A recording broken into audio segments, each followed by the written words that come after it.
Hey, good morning, good afternoon, good evening, wherever you are in the world. Welcome to this week's webcast of the PRISM.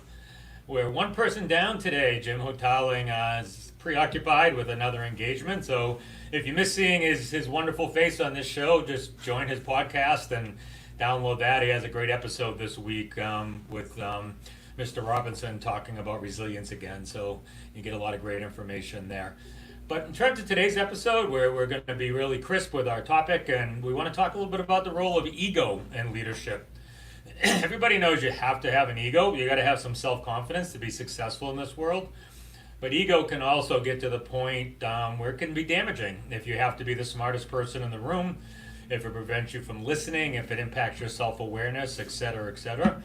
So how do you balance that? When we're looking for leadership in our business and we're going out and interviewing all these candidates for our clients, you want to see a little bit of that executive swagger. You want to see that confidence, but it's also very easy for ego to take over and to be very destructive. So let's talk a little bit about that with some examples. And Joe, have you seen some examples with leaders where you may have had somebody you've been directly involved with, or even when you're interviewing a candidate where you just say this person's ego's through the roof, I'm not sure they can be successful?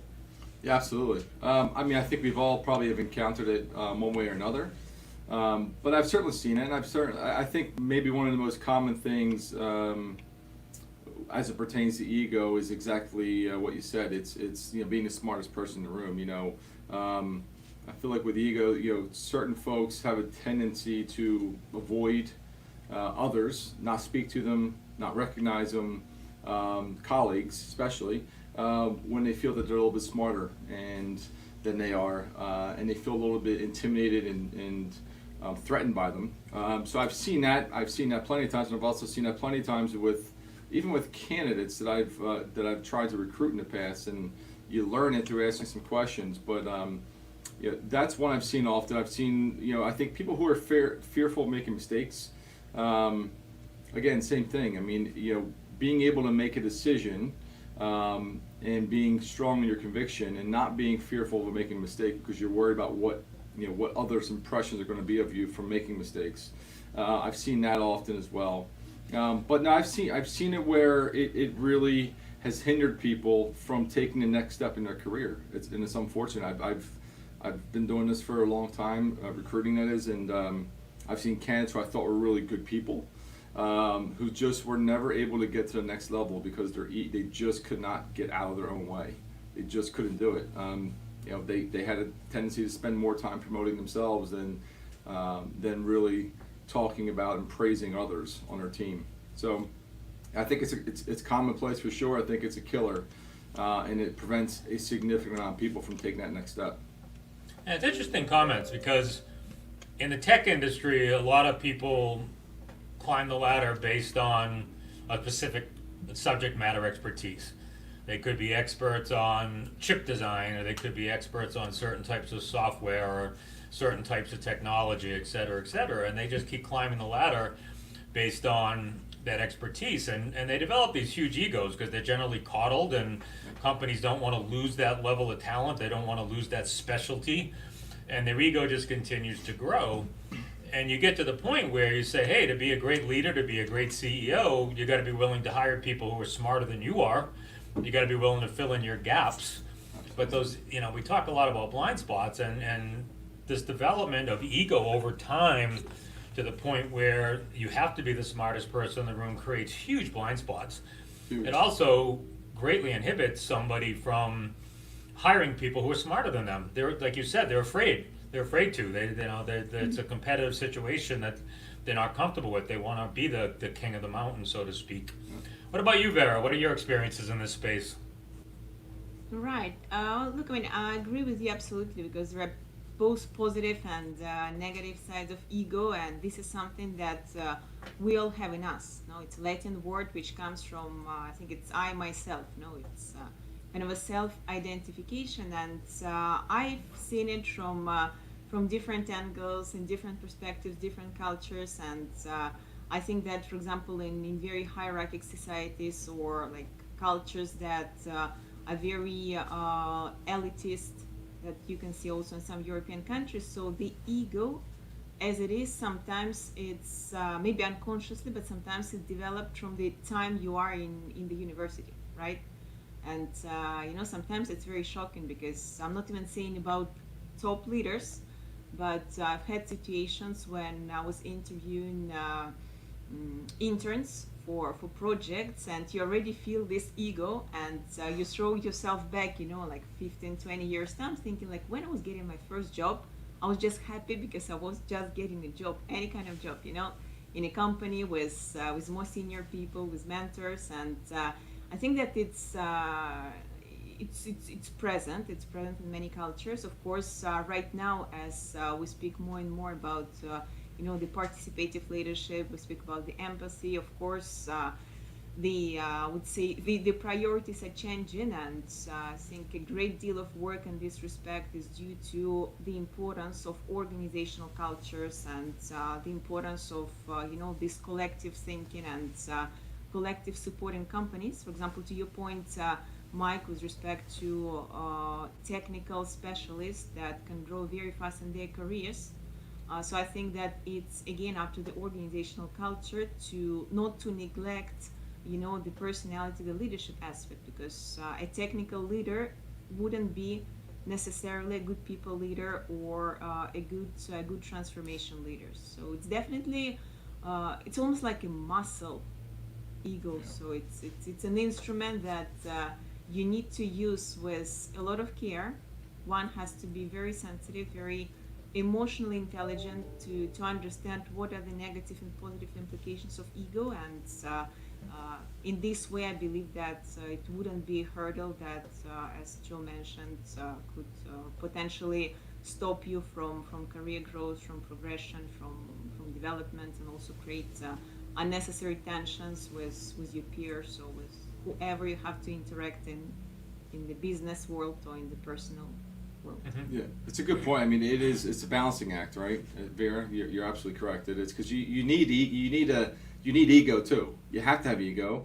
You have to have a certain amount of it. We always talk about there's a very fine line between confidence and cockiness, right? And it's towing that line of be very confident. You don't need to be cocky, but you can be confident. And it's the same thing with ego. You need a certain amount of ego. Elon Musk. Look at Elon Musk. I mean, Lord have mercy. Steve Jobs. I mean, people may call them egomaniacs, but there's also part of them that the ego got them to where they were and where they are, but also their vision was just unbelievable, and that took them to the next level where the ego did not impair them from getting there. That's a great example, because I don't know if in today's society somebody like a Steve Jobs can be as successful, because I don't think many of his behaviors from 10 years ago would be tolerated today. I do agree with you that there's a balance required. I call it executive swagger. You said that line between confidence and cockiness. And so I think executives need executive swagger to survive. But today, as we talked about last week's episode, empathy, self-awareness, the ability to be humble, that emotional intelligence has risen to the top. Yeah. And empathy and the ability to be humble was not in Steve Jobs' makeup. I don't know enough about Elon Musk. I just know that he's had incredible issues with the board of directors. They've threatened to kick him out a few times. So yes, I agree these visionaries are very important, but I don't think some of these visionaries that have become corporate icons in terms of success could replicate that if they started today with the way society looks at leaders. Well, it's interesting, Mike, you say that, but I agree with you, and I agree and I disagree. I still think a guy like Steve Jobs could be successful. I'll tell you why. Just because I think you're probably looking at less than 1,000th% of folks that are like Elon and Steve that can become successful, even given what they are as a person, right? Because to your point, the empathy, everything we talked about in these last few episodes, the vast majority of leaders are going to exude those types of qualities. And Elon or Steve Jobs, now there are some, to your point, there are some things that Steve Jobs has done that he would not get away with today. But their ability, I mean, this is not to promote Elon's book, but if you haven't read the book, his book is unbelievable. You learn a lot about him as a person and what he is, and how hard he is on his employees. Being in this industry, recruiting people who have worked at Tesla, and you hear stories that are very much, I would say, consistent with what I've read in the book. He's a very, very difficult person, but he's brilliant. Nonetheless, he's a brilliant individual. And that brilliance, that vision, that drive, that determination, the willingness to kind of, give up on the family life. You're given, you have to give somewhere, right? Your personal and family life to do what they're doing. But there's maybe 1 in 10 million people that are going to be like them. There's just not a lot of them out there, and a lot of them that can do that and get away with it. But I think to your point, I mean, I'm not going to. I agree with you in the sense of the way Steve Jobs, some of the things that he did just would never fly today. And I still think some of the stuff that Elon Musk does, I don't know how he gets away with some of the stuff he does, but I think it's more so his brashness and the way he talks to his people and the way he handles his folks. But and he's getting away with it less and less. People are getting a little bit tired of the act, so to speak, and I think that's the big difference now. And for many decades, brilliance was an excuse to not be a good human being and not be good to your employees. And I don't think the corporate world is nearly as tolerant as it used to be. The reason we're talking to a lot of people from Tesla is because of the way he treats people. People really don't want to be there. So there is a price to pay for those type of behaviors. And I think there's going to be a lot of brilliant people growing up through the ranks over the next several decades. As we look at what the future holds, there's still going to be a lot of 1 in 10 million brilliant people. Yeah. There's billions of people in the world, so we're still going to have enough for these brilliant people to talk about. But I think they're going to get course corrected along the way. I think somebody's going to grab them and put their arm around their shoulder and put them in a little bit of a chokehold and say, knock it off. You can't be like that. And they're going to realize that they have to add things like empathy and emotional intelligence into their leadership attribute set. It's just not going to be handled very well if they try to do what they're doing. And I appreciate Steve Jobs. I watched the movies, I read the books, I studied what he's done in history, but he was an ass in a lot of situations. And then in other cases, he would walk into a room and just say to the room, hey, you're the smartest people here. Do what you do. Figure it out. Help me. So he did have his moments, but he also, very early, particularly early in his career, he was just ruthless. He was ruthless with some of the people that started the company with him. So, people get away with it, but I've dealt with many, many, many massive egos, and some of those egos were massive, but they didn't make you feel bad, right? You just walked out of that room and you said, wow, this person really knows their stuff, they're really smart, and they got an incredible amount of confidence. Then you had other people that would literally be pointing their finger at your chest when they talked to you because they thought they were so smart, and they were. I can't say they weren't smart, but their ability to interact face to face and interact with other people was just incredibly lacking. It was very destructive. Yeah. So I agree with Vera. We've got to get into a world today where we have that balance. And I think our jobs, as far as recruiting top talent for industry, have become even harder because our clients are expecting us to be able to identify that balance with candidates. They want that swagger, they want that confidence, but they don't want that destructive ego. So we've got a very difficult job ourselves now trying to identify those type of candidates and help our clients hire in that type of balance. Oh, yeah. Yes, I have an interesting example because as we do the personality assessment test with candidates and then feedbacks across different leadership competencies. There's always one question which is related not to the quality ego, but it's mostly for ambition. And it's according to the model that we use, it appears to be that many brilliant candidates, senior leaders, they actually score relatively moderate in ambition.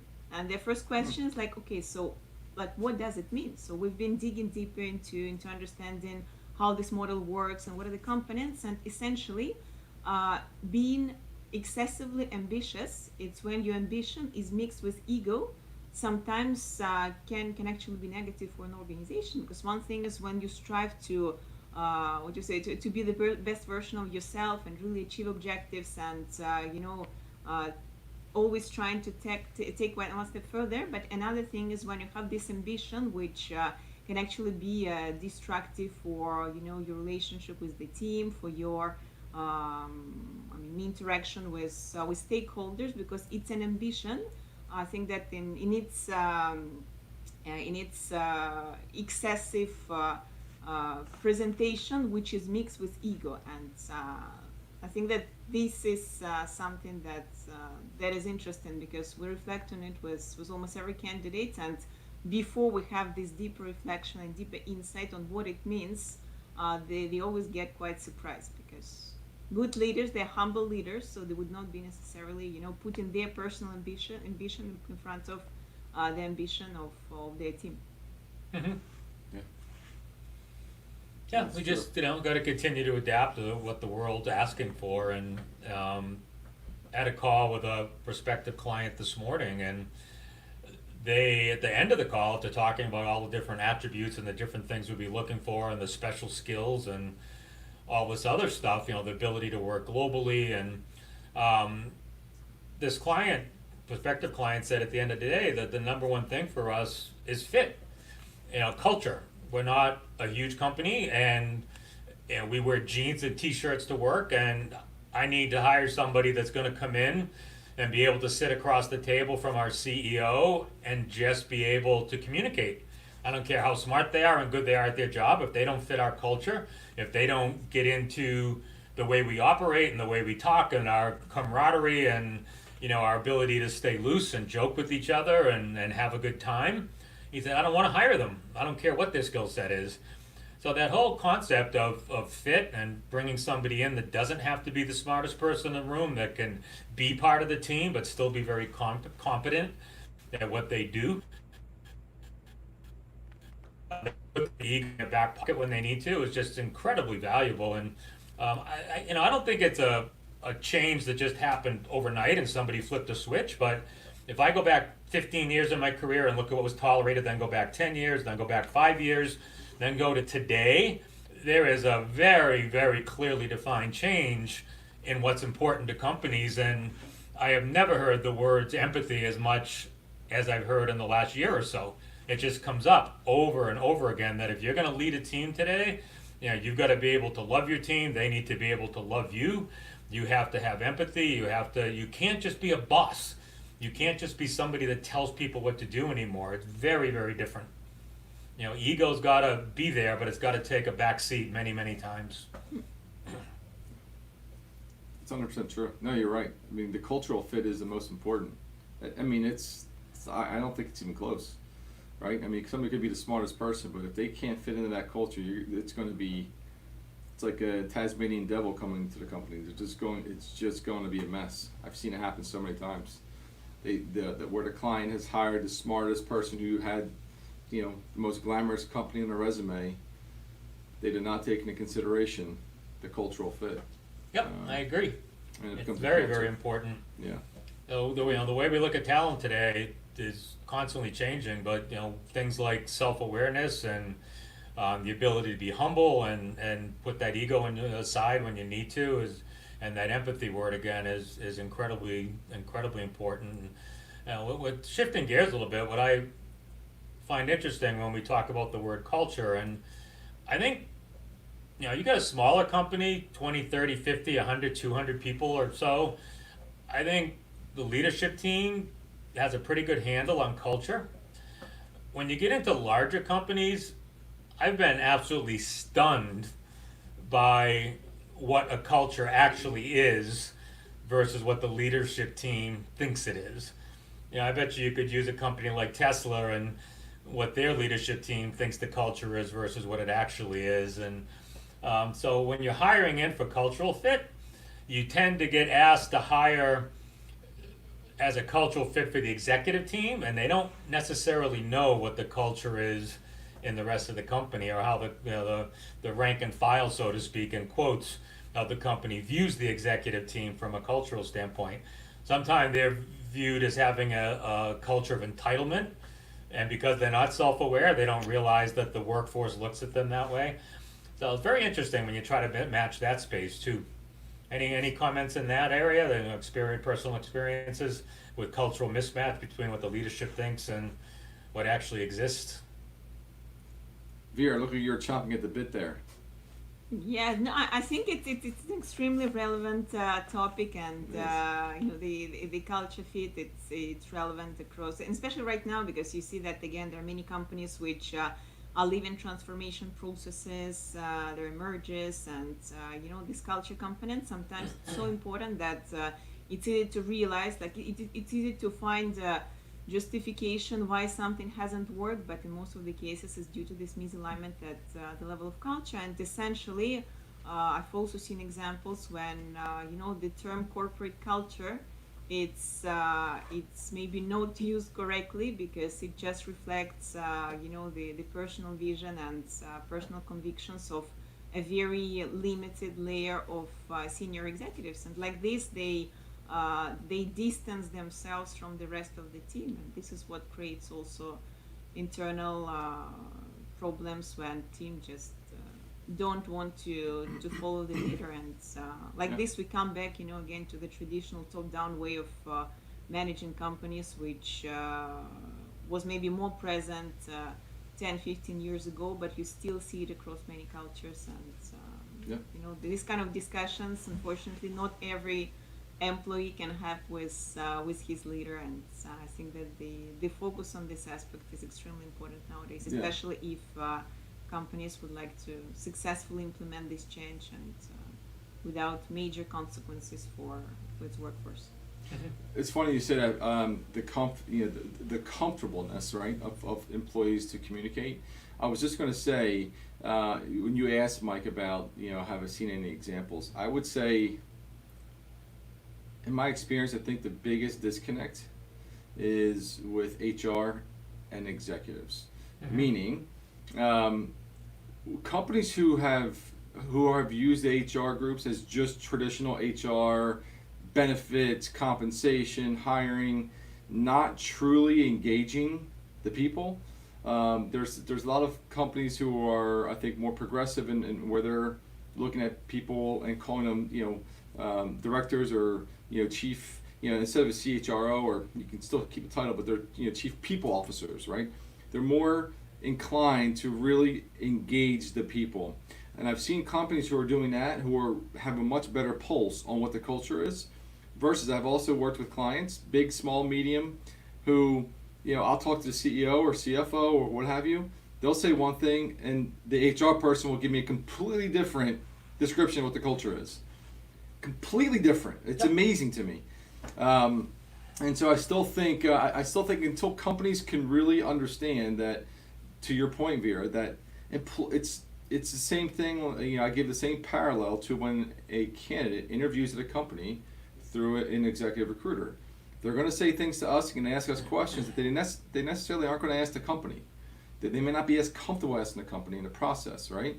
The same thing as you said, an employee may be intimidated, may be fearful of backlash, what have you, to go to their direct superior, versus having somebody internally in charge of the people in HR, in an HR function, who's actually really tasked with the cultural dynamics, really pushing the leadership's cultural vision and making sure that that's true and pride throughout the organization. I think that's a really key element, at least in my experience, is that big disconnect of the HR and the executive team. Yeah, and I think too many companies think leadership of too many companies think they can transform culture just by changing words and saying what they want the culture to be. Yeah. This is a true story. I was involved in a culture assessment. The leadership team said, our employees love us. We just leave them alone. We let them do their jobs. We pay them well, and we just enable them, and they're good to go. They love it. And then you did a survey of the employees about the work culture. Their view of it was leadership's invisible. They never talk to us. Yes, they pay us well, but there's no recognition. There's no recognition of what we do. There's no collaboration with leadership on go forward strategies and action, et cetera, et cetera. And it was mind boggling to see the two different sides of the coin and how leadership thought their culture viewed them and how they were actually viewed by the workforce. Yeah. And I'd like to comment on Jackie's point, or Dr. Jacqueline, but I think some people just forget, Mike, to your point, is if you don't have a clear vision, values, etc. for your company, it's really hard to build a culture because you really have to hire to your culture. That's the other issue I've seen too, like where folks hire the person who they think is great, but they don't fit the culture. So like if you're not always hiring to your culture, you can't keep a culture. You just can't do it. And if you don't know what your culture is, then how can you hire to it? And that's the key point, because that's where it all starts. And Dr. Jacqueline joined us again today. Thank you. She brought up a great point that there's also subcultures. So Yes. you have a big organization with engineering and manufacturing and big finance organization. Each of those functions can have their own culture within a culture, but that is kind of represented by the leader of that function. But you're right, if you're hiring in, and that company I talked about, if they're hiring a new executive and they're telling that executive, this is our culture, we leave our employees alone, we pay them well, they love us for doing that, yeah, you're reinforcing the negative part of that culture, and you're basically, bolstering up the blind spots that you already have. And so I think anytime you hire somebody, that self-awareness and being able to go out and assess what your culture truly is, and we've recommended that to many clients where they're hiring a key important executive, and it's like, you need to identify what your culture really is. Go do a survey. Don't go in there with blind spots. Don't tell this inbound executive that you're recruiting what you think the culture is. Let them know what the culture really is. Yeah. Figure that out first. I agree. Very, Yes. very important. Very important to figure it out first. Vera, do you have something else? Interesting comment from Raul. A leaders hire A leaders, B leaders hire C leaders. However, the real issue is when the C leader hires another C leader in justification of a culture fit. And it just brings me to an example, because I've seen some companies where they do internal, not internal, but they manage recruitments internally. And I think it even happens on a subconscious level that leaders, they actually, after maybe having seen 200 different CVs, they end up hiring a little copy of themselves. And it goes in generations. And then at the same time, of course, we speak about diversity, we speak about, the diversification of thoughts, but it sometimes happens in companies. And again, I don't know if it's an ego-driven decision, a subconscious decision, but it happens. Mm-hmm. That's for sure. Absolutely. Hey, we just had another comment on LinkedIn about A leaders hire B leaders hire C leaders, and then you get into problems when C leaders hire more C leaders. And I absolutely agree that that's a problem, and if companies are doing that, they're, kind of shame on them. I think A leaders need to hire A plus leaders. They need to surround themselves with people even better than they are to build a much stronger team, and they need to hire to their weaknesses and not just hire clones of themselves. And to me, that's the future of succession planning. We don't call it backfilling here; we call it future filling, and it really is that strategy that if you want the strongest team on the planet, you've got to hire people better than you. You got to put that ego aside. You got to make it happen. No doubt about that. And to your point, Mike, I mean, even a B leader should be looking for A leaders. That's just what they should always be doing. Yeah, I've worked with executives who literally said to my face, "I will not hire somebody smarter than me. Why would I want to hire somebody that can take my place?" There's people that are that insecure about what they do, and I think a leader's job is to eventually hire their successor. If they're going to get promoted or go someplace else, there needs to be somebody sitting right there that's ready to take the reins, and that's your obligation as a leader, to always have people on your staff who is as good as you are, if not better. Yeah. Just the way it should work. Agreed.